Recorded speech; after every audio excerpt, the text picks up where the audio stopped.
Chloe Davenport, cast out of her family's mansion on Thanksgiving with her 7-year-old daughter, branded a disgrace. What her father didn't know? For 5 years, their lavish life, the house, the schools, the investments, was secretly bankrolled by Chloe's $30 million fortune. When she cut the strings, the Davenport empire collapsed. From ashes, Chloe built a new legacy with Lily, not of wealth, but of freedom, love, and forgiveness. My name is Chloe Davenport.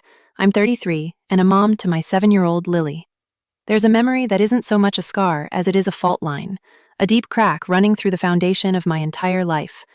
It's always there, just waiting to split everything wide open. Let's start at the scene of the crime. The setting, the Davenport family's opulent dining room. The lighting, a baccarat crystal chandelier scattering cold, sterile rainbows across the table. And the star of the show, my own father, Harrison Davenport, staring me down. His voice wasn't a yell, that would have been too honest. Instead, it was a cold, precise verdict, each word a hammer striking my soul. You are a disgrace to this family. Happy Thanksgiving to me. That was the moment, the sentence that sliced through the suffocating, polite silence before he threw my 7-year-old daughter and me out into the biting cold of a Connecticut November. But here's the kicker. The punchline that he and every other person sitting frozen around that polished mahogany table was completely oblivious to. The lavish life they were all soaking in, the abstract art on the walls they couldn't name, the vintage Bordeaux in their glasses, even the obscene private school tuition for his perfect grandchildren. For the last 5 years, all of it, every last cent, was floating on a sea of my money. All $30 million of it. I didn't fight back. I didn't scream, didn't plead. I just looked at him and said, "All right." The word was a whisper, but it carried the weight of a breaking dam. I took Lily's tiny, trembling hand in mine, squeezed it, and walked out with my head held high. Every step on that plush Persian rug wasn't just a step towards the door. It was a vow. A promise that my daughter would never have to witness that kind of humiliation again. So, before I tell you the full story of the seismic shock that flattened their perfect, fragile world, how the entire Davenport empire, built on a foundation of lies, came crashing down with a few simple phone calls, I've got to ask, where are you watching from? Drop a comment below. And if this journey of mine resonates with you, even a little, go ahead and hit that subscribe button. Because what happened next wasn't just about changing my life and my daughter's. It was about tearing down the definition of family and building it back from scratch. Harrison Davenport was a senior VP at some prestigious Wall Street investment bank. For him, a person's value was a number on a spreadsheet. Your account balance, your stock portfolio, the number of powerful names in your contacts. He was a man who walked like he had a steel rod for a spine, wore tailored Savile Row suits, and genuinely believed emotions were a pathetic form of weakness. My mother, Katherine, was a walking, talking masterpiece of high society perfection. Her entire existence was an exercise in control. Wrinkle-free clothes, a smile rehearsed for hours in a mirror, and a pathological obsession with the family's spotless reputation. The woman could spot a counterfeit Hermes bag from 50 paces, but couldn't see the sadness in her own daughter's eyes when she was standing right in front of her. My brother Ethan, 2 years older, was Dad 2.0. He had the same golden hair, the same shark-like smile, and the same killer instinct for business. A rising star in finance who pretty much despised anyone who hadn't graduated from an Ivy League school. My sister Amelia, 4 years my senior, played her part to perfection. She married a successful lawyer, Mark, from an equally good family, and produced 2 flawless heirs to the Davenport dynasty, Mason and Olivia. Kids who were basically programmed from birth to win at everything from spelling bees to sailing regattas. And then there was me, the glitch in their perfect system. I didn't get the golden blonde hair. I got my grandmother's dark brown, the grandmother nobody ever talked about. I had zero interest in their garden parties and charity auctions. My joy came from the quiet, logical beauty of algorithms and lines of code. I'll never forget Thanksgiving when I was 14. The air was thick with the usual blend of expensive perfume and stifling expectations. While Ethan droned on about his debate team victory, and Amelia preened about her lead role in the school play, I was huddled in a corner, lost in a massive book on C++. I thought I had it hidden, but my father's hawk eyes missed nothing. He strode over and ripped the book out of my hands. "This garbage," he sneered, flicking through the pages like he was holding something contaminated. "Why can't you be normal? Go learn how to make conversation. No one's going to marry a bookworm, Chloe. He said it loud enough for the whole room of relatives to hear, and let out little titters of laughter. Their smiles and whispers felt like tiny shards of glass. That was the day I learned my interests weren't a personality trait. They were a defect, something to be ashamed of and hidden away. Things took a hard left turn in my final year of college when I met David. He was from another universe entirely. An artist, a poet, with a wild soul and eyes that saw right through the walls I'd built around myself. He didn't give a damn about the Davenport name. He loved my code, calling it 21st century way my mind worked. We had 6 months of storybook romance, dreaming of a little loft in Brooklyn where he'd paint and I'd code, living on nothing but passion and cheap bagels. And then, I got pregnant. I can still picture it perfectly. His small, cluttered apartment that always smelled of turpentine and oil paint. I showed him the test, the 2 pink lines that had just changed my life, my hands shaking with a mix of terror and hope. He looked at the test, then at me, and that easy smile he always wore just evaporated. Panic took its place. Chloe, I'm not ready, he stammered. I'm an artist. I can barely support myself. I need time to think, to figure things out. I need you, I whispered, my voice already gone. We need you. He just kissed my forehead, a kiss that felt cold and a million miles away. Just give me some time, he said. His little bit of time turned into forever. He ghosted me, blocked my number, wiped his social media, and vanished from my life completely. He chose his freedom over his responsibility, and left me alone to face the music. The call home that night was like facing a firing squad over the phone. After a silence so long and heavy I could hear my own panicked heartbeat, my father's voice, cold as ice, finally came through. You're always determined to find new ways to embarrass this family, aren't you, Chloe? Get home, now. We'll handle this. Their version of handling it presented me with 2 options: a quiet adoption or an abortion. They'd already booked an appointment with a discreet doctor, but when I stood my ground, with all the fierce, terrified conviction of a new mother, and told them I was keeping my baby, the real punishment began.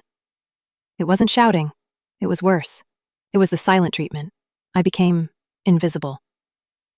Dinners were a special kind of torture, with them talking over and around me as if my chair was empty. I remember my mother seeing me pale with morning sickness and saying, "Well, you should have thought of the consequences before you acted. This is what you chose." Not a drop of sympathy, just cold, hard judgment. Somehow, I got my degree, juggling online classes late at night and caring for my tiny daughter in a cramped apartment I paid for with the last of my savings. Any help from my family came in trickles, and always with a side of criticism. My mother would show up with a bag of Amelia's kids' hand-me-downs and a lecture. "Just look at this place, Chloe," she'd say, her eyes sweeping over my humble home with pity. "All alone with a baby. What kind of future is this? Investors over 3 a.m. video calls, fueled by caffeine and pure, stubborn will. And then the miracle. A Silicon Valley firm believed in me. The company took off like a rocket. By the time Lily turned 4, the tech giant, Nexus Corp, came knocking with an acquisition offer I couldn't refuse. After taxes, $30 million hit my bank account. I could have gotten a penthouse in Manhattan. I could have traveled the world. But I did something incredibly naive. I still wanted their love. I still wanted them to finally see me and Lily and accept us. I told myself that while money can't buy love, maybe it could buy a chance. Maybe it could make them proud. So I became their silent, secret benefactor. When my father's bad investments nearly cost them the family home, a faceless trust company I created in Delaware started making the mortgage payments. When Ethan's startups were about to go under, a generous angel investor called Viridian Capital magically appeared. When Amelia bemoaned the cost of the Alcott private school, a Davenport Heritage Scholarship Fund, supposedly from a distant relative, was established. I was propping up their entire world, while I kept living my quiet life in my small apartment, driving my old car, and working my cover job as a part-time IT consultant. This past Thanksgiving, Lily was 7 and I was 33. I told myself this year would be different. 5 years had passed, 5 years of my support. Surely they had softened. Surely they had changed. I had never been more wrong. Thanksgiving morning, Lily was bouncing on my bed at 6 a.m., her eyes shining. "Mommy, today I get to show Grandpa my dream house painting. I drew us in the garden. I won a blue ribbon, Mommy," she chirped. I'd spent the week getting ready, even buying a case of that ridiculously expensive Chateau Margaux Bordeaux my father loves, plus thoughtful gifts for everyone. I just wanted to prove I wasn't a liability, that I could contribute. We arrived at the Greenwich estate 15 minutes early, and Amelia answered the door. She was wearing some kind of simple-looking cashmere dress that I knew cost more than my rent. "Oh, you're early," she said, annoyance barely veiled. Her eyes did a quick, cold scan of my dress and Lily's new coat. "That coat is nice. Get it on sale at Target?" "Hi, Amelia," I said, forcing a smile. "Happy Thanksgiving." "Yeah, come on in," she mumbled, turning away and letting the heavy door swing shut, nearly hitting us. I felt Lily flinch and press against my leg. Just like that, half her excitement had fizzled out, replaced with a familiar caution. The air inside felt as frigid as the air outside, despite the roaring fireplace. My brother Ethan was pacing on the rug like a caged animal, barking into his phone about some hostile takeover. He shot us a quick glance, held up a single finger for us to wait, and said, "No, we turned to me, a smug grin plastered on his face. "Still doing that little IT support gig?" he asked, his tone dripping with condescension. "Hey, listen, if you need a real job, I can get you an interview for an assistant role at my friend's firm. Pay's not great, but it's stable. Benefits, you know." "I'm good, Ethan. Thanks," I said, clenching my jaw. He had no idea my little IT gig could buy and sell his friend's entire firm. As I headed to the kitchen, I heard my father's voice drift from his study. He was talking to Mark, Amelia's husband. "She's early, of course. It's a holiday. Where else does a single mother have to go?" A familiar sting in my chest. But I pushed it down. "Just be patient," I told myself. In the kitchen, my mother, Katherine, was in full command and control mode, directing the hired help while wearing a silk apron, which was just comical. She saw me, and her face was that of an event planner spotting a potential problem, not a mother greeting her daughter. "Hello, dear. You can put the gifts over there." She gestured to a corner. "Amelia and I have it all handled. Why don't you go sit in the living room, try not to be underfoot. And please keep an eye on Lily. Don't let her run around on the rug. It's an antique." I found Lily in the playroom, sitting by herself in a corner, quietly looking at a book. Mason and Olivia were glued to a new game console, completely ignoring her. The room was a graveyard of expensive, unloved toys. "Hi, Olivia, what's that game?" Lily asked, her voice small. Olivia gave her a look she'd clearly learned from Amelia. "It's Galaxy Raiders 4. You wouldn't get it," she said flatly. "Can I just watch?" Lily tried again. "We're on a really hard level. You'll just be distracting," Mason added, not even looking away from the screen. "And Mom says we don't let strangers play with our things." "She's your cousin," I said softly from the doorway. They acted like they didn't hear me. They had erected their invisible wall, and my daughter was on the outside, alone, clutching her little rolled-up drawing. At 4 o'clock sharp, a little silver bell chimed, and we were all summoned to the dining table. The seating chart was a brutal map of the family hierarchy. Lily and I were at the desolate end of the table, the farthest possible spot from my father, seated like distant, inconvenient relatives they were forced to host. My father stood, raising a glass of the very wine I'd brought, without a word of acknowledgement. "Another year, another long list of Davenport accomplishments to be proud of," he began, his voice booming. He went on and on, a highlight reel of their successes. Ethan's promotion to vice president, a stunning achievement at 35. Amelia's election to the board of the prestigious Alcott School, Mark's landmark court victory, Mason's top— "Us, Mommy?" Lily whispered, but in the stilted silence her little voice carried. An awkward shuffle, all eyes on us. My father cleared his throat, plastering on a fake smile. "Ah, yes, and we can all acknowledge Chloe's persistence with her job. Stability at any level is certainly a virtue." It was a pat on the head and a knife in the ribs all at once. The table offered a few strained chuckles and quickly moved on. The rest of the meal was a blur of conversations I wasn't part of. Ski trips to Aspen, plans for a new yacht. When I tried to share something about a fascinating AI book I was reading, my father cut me off. "Chloe, not now. Ethan, tell me your thoughts on the tech sector." When the turkey platter came around, Ethan and Amelia carved off the choicest parts. By the time it got to us, all that remained was a lonely wing and some scraps. Lily looked at the sad little wing on her plate, then up at me, confused. I just smiled and loaded her plate with mashed potatoes. "Chloe, my father said suddenly, his voice sharpened by his second glass of wine. His gaze was pure judgment. Have you given any thought to finding a proper father for Lily? A child needs a male role model. It's selfish of you to deny her that. Lily has stability, father, I said, fighting to keep my voice even. We have a wonderful home, a good life, and more than enough love. Love doesn't pay the bills, he scoffed, and it's no substitute for a father's discipline. Look at her. She's timid. That's what happens. She needs a man to teach her to be tough. As if on cue, Ethan picked that moment to announce he was putting a down payment on a vacation home in the Hamptons. The table erupted in cheers. My father beamed, slapping him on the back. That's my boy, always thinking bigger. In the chaos, Lily tugged my sleeve. This was the moment she'd been waiting for all day. I nodded. She took a deep breath, stood up, and her clear, trembling voice rang out. Grandma, Grandpa, everyone. I wanted to show you. I won a blue ribbon for my painting at school. It's called Dream House. It has me and Mommy in it, planting flowers in our garden. A painful silence fell. My mother broke it first.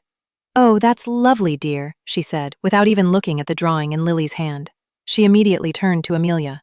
Now, Amelia, tell me more about the new living room decor. Are you still thinking of using that scalamandre fabric? I watched the light go out of my daughter's eyes. Her smile crumbled, her shoulders slumped, her one moment of pride dismissed without a second thought, an inconvenience. And then, it all went to hell. Mason, reaching for the gravy, knocked a crystal bowl of cranberry sauce off the table. It shattered on the floor, splattering red goo all over the priceless antique rug. Lily! Amelia shrieked instantly, her finger jabbing. Bumped it. Don't you dare blame my son for your clumsiness, Amelia spat, rushing to comfort Mason as if he were the one under attack. Do you know how much that bowl cost? You are always making a mess. But my father's voice boomed over hers, silencing the room. That was your grandmother's Waterford crystal, Chloe, an heirloom. This is precisely why we can't have nice things with your child around. She is chaos. Tears welled up in Lily's eyes. I'm sorry, Grandpa. I didn't mean to. And that was it. Something inside me, a cord that had been stretched to its limit for years, finally snapped. This is exactly what I'm talking about, my father went on, his face flushed with wine and rage. No discipline, no respect for family property, for tradition. He pointed a finger at Lily, who was hiding behind me, trembling. This is the result. A child from a broken home with no proper values, a defective product. Defective product, I repeated, my voice coming out colder and harder than I knew I was capable of. In that instant, all the years of trying, of hoping, of swallowing my pride, it all turned to ash. Father, I said, looking him dead in the eye, all fear gone. It was an accident. It was not Lily's fault, and you will not call your granddaughter that. Don't you dare lecture me on parenting, Chloe, he roared. You are the disgrace of this family. You ruined your life, and now you're ruining hers. You are a failure. Enough, I said. It was quiet, but it was absolute. My calm seemed to fuel his fire. Get out, he bellowed, slamming his fist on the table so hard the plates jumped. The shout physically hit me. Get out of my house, you and your ill-bred child. Get out now. A shocked silence. My mother's hand flew to her mouth, her face pale. Ethan stared intently at his mashed potatoes. Amelia had a small, triumphant smirk on her face, and not one person said a word. Not a single soul. I took a long, slow breath, and a strange calm washed over me. The calm of someone who has finally hit rock bottom and has nothing left to lose. All right. I knelt down to Lily, wiped the tears from her cheeks, and whispered, Get your coat, sweetie. We're going home. At the front door, I turned back one last time. They were all still sitting there, frozen, like figures in a wax museum of their own hypocrisy. For years, I said, my voice carrying clearly in the dead quiet, all I ever wanted was your approval. I made myself small. I tried not to be a bother. I thought if I just fixed everything, carried every burden, you would finally see my worth. Hierarchy built on judgment and conditional love. And as of tonight, my daughter and I are officially resigning. I opened the door and walked out into the freezing November dark, leaving the warmth, the light, and the cold, cold hearts behind us. In the car, the dam broke. Lily's silent tears turned into heartbreaking sobs. Why does Grandpa hate us, Mommy? Why doesn't anyone love me? He didn't even look at my drawing. I pulled over to the side of the road and unbuckled, turning to pull her into my arms. Listen to me, Lilybug. This is not your fault. Not one tiny bit of it, I said, my voice thick with emotion. He doesn't hate us. He just doesn't know how to love. He and all of them, they're stuck in a pretty, golden cage. But us? We're free. You and me, we have each other. And that is the only thing that matters. As I pulled back onto the highway, driving away from the house that was no longer a home, a cold, hard plan clicked into place in my mind. The time for hiding was over. The time for enabling their cruelty was over. It was time for them to face the consequences, a reality where their invisible safety net had just been cut. That night, I didn't drive back to our little apartment. I drove all the way to New York City and checked us into the presidential suite at the plaza, overlooking Central Park. I ordered a new kind of Thanksgiving dinner from room service: pizza, French fries, fried chicken, and a massive ice cream sundae with extra everything. We built a pillow fort on the giant bed and watched cartoons until we couldn't keep our eyes open. And after Lily fell asleep, full and smiling for the first time all day, I sat by the window, watching the endless lights of the city, and I started making the calls. I was launching my reconstruction plan. The next morning, with Lily still sleeping in her pillow kingdom, I made the first call. "Diane, it's me," I said to my executive assistant. Diane is a master of efficiency and discretion, and fiercely loyal. "Good morning, Chloe. I saw your 3 a.m. email. It's all in motion. The house in Miami is being prepped as we speak. Your new office will be ready for you on Monday." "Perfect. And the other items?" I asked, looking out at the morning mist over the park. "The legal and financial teams are on standby, waiting for your final go-ahead. The shell corporations will be dissolved. Viridian Capital and the Davenport Heritage Fund will cease to exist by noon today. The automatic mortgage payments for the Greenwich property have been terminated." "Do it," I said, my voice steady. There was no hesitation. "Burn it all down." I made one more call to my financial advisor to confirm. The anonymous mortgage payments, gone. The mysterious golden beach. Lily ran barefoot across the cool marble floors, squealing with joy when she saw the infinity pool that seemed to melt into the ocean. "Mommy, is this our dream house? From my picture?" she asked, her eyes wide with wonder. I pulled her into a hug. "Yes, baby, this is it, and we're going to plant so many flowers." That first week felt like waking up from a long nightmare. We walked on the beach, we built sandcastles, we ate dinner under the stars. For the first time in I don't know how long, I felt like I could actually breathe. The salty ocean air filled my lungs, washing away the suffocating judgment. And then, right on schedule, the calls started coming. Ethan was first. He called on a Tuesday afternoon. I was on the veranda, helping Lily with her homework. His voice, usually so full of smug confidence, was tight with panic. "Chloe, where the hell are you? I've been calling the house." "I'm on a trip," I said casually. "What's up, Ethan?" "What's up? I'll tell you what's up. My angel investors, Viridian Capital, they just pulled out. All of them. In one day. No explanation. Just a clause in the contract. Do you know these guys?" "The name rings a bell," I said, helping Lily spell a word. "Rings a bell? They're my primary funding. I'm going to lose everything, Chloe. The company, the Hamptons house I was about to buy. Everything." "Wow, that's a shame," I said, my voice dripping with fake sympathy. "But I'm sure a brilliant businessman like you has a contingency plan, right? You're the one who always told me to have a plan B." There was a dead silence on the line, just his ragged breathing. "Chloe, did you have something to do with this? Your voice sounds different." "Me? I'm just a girl with a little IT job, remember? What could I possibly do? Good luck with your business, Ethan." I hung up before he could respond. Amelia called 2 days later, her voice pure acid. "Chloe Davenport, what did you do?" she screeched into the phone. "Hi, Amelia. I have no idea what you're talking about. Could you speak a little softer? I'm in a library." I lied. I was actually on a small boat I had chartered for the day. "A library? Don't you play innocent with me? Mark just got a call from the kids' school. The Davenport Heritage Fund has been liquidated. It's empty. Their entire year's tuition is due, effective immediately. Do you know how much money that is? We're going to be a laughingstock." "That's too bad," I said, watching a dolphin leap in the distance.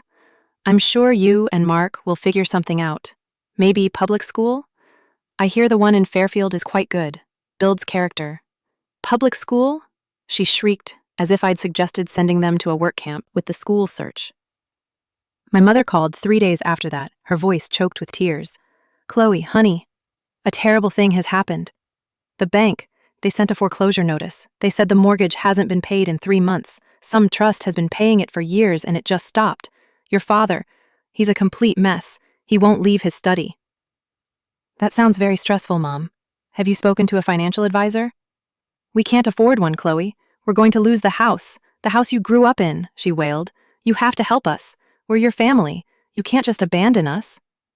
Family? The word tasted like poison. Do you remember Thanksgiving, Mom?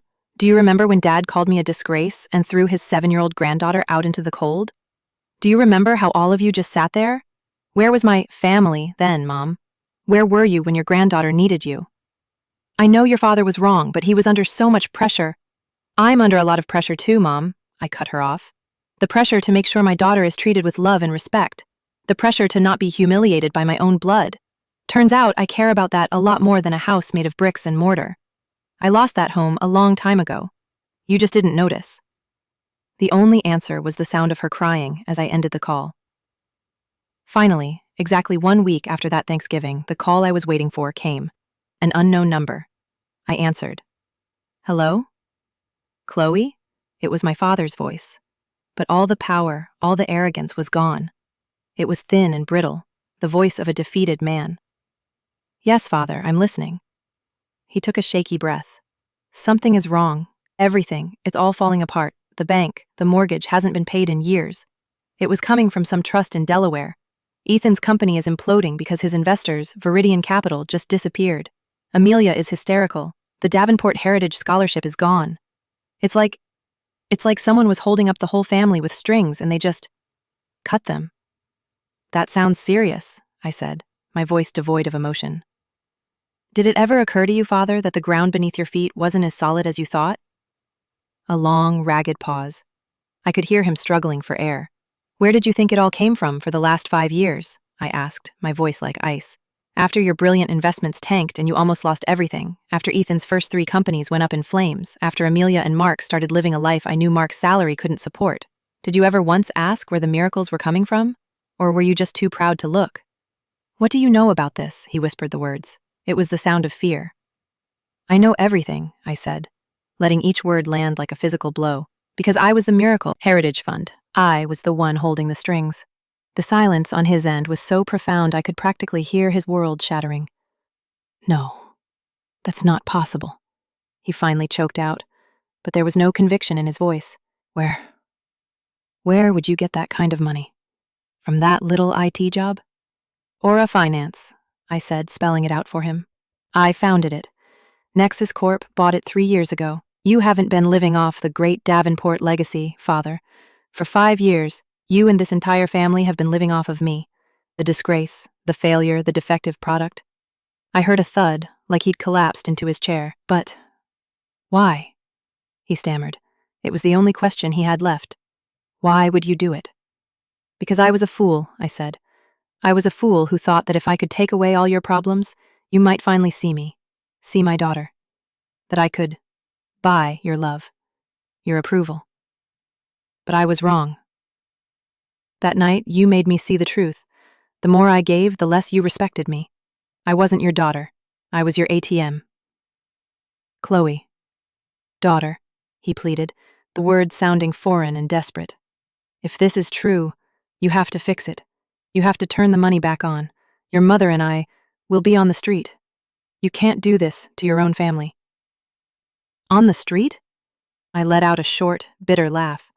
Your grandchildren will survive public school, Father, just like I did.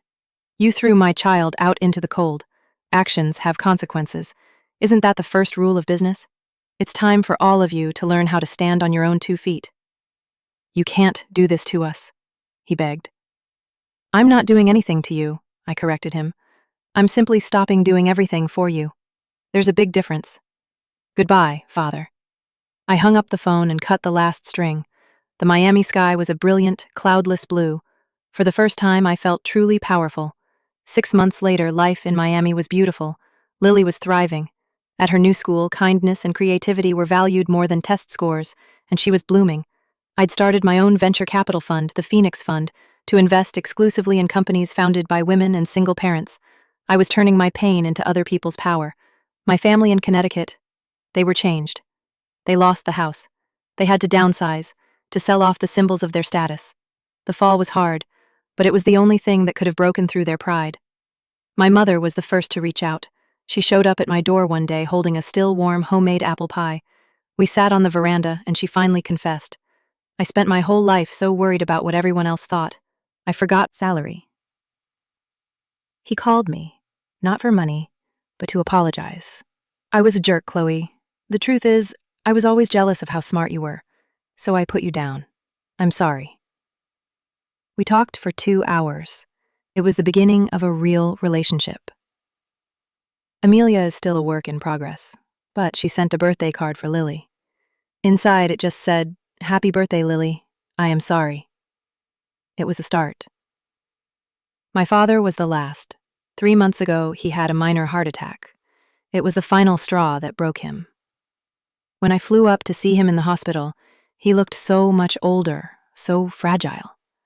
He grabbed my hand, the same hand he'd used to point me out the door. "It's not the house," he said, his voice raspy. "It's not the club. When you're lying in a bed like this, none of that stuff matters." "What does matter, Dad?" I asked quietly. He looked at me, and for the first time, I saw clarity in his eyes. "Family," he said, "but not the way I thought. Just knowing people care if you're alive or dead." "I'm sorry, Chloe, for everything. I was a bad father." It wasn't perfect, but from Harrison Davenport, it was a revolution. Now, when I sit on my veranda and watch Lily, laughing as she teaches our new rescue dog to play fetch, I know we've built something that grand, perfectly decorated house in Greenwich never had. A home.